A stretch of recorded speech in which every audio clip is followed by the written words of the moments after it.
ისტორიულად ქალაქის განაშენიანებას მასიურად ემატება ხრუშოვკები.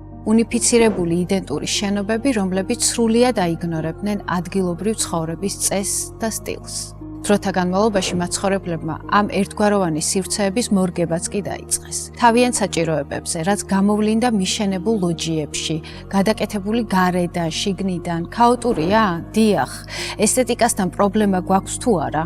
რა თქმა უნდა კი, მაგრამ ეს იყო ასე ვთქვათ პროტესტი უნიფიცირებული არქიტექტურის წინააღმდეგ. და მაინც ამ ხრუშოვკების ეზოებში ჩამოყალიბდა სამეზობლოები, მაცხოვრებლები ერთმანეთს დაუახლოვდნენ, ეზოები გამწვანდა, ადამიანებმა იპოვეს გზა, როგორ შეენარჩუნებინათ თავისი იდენტობა.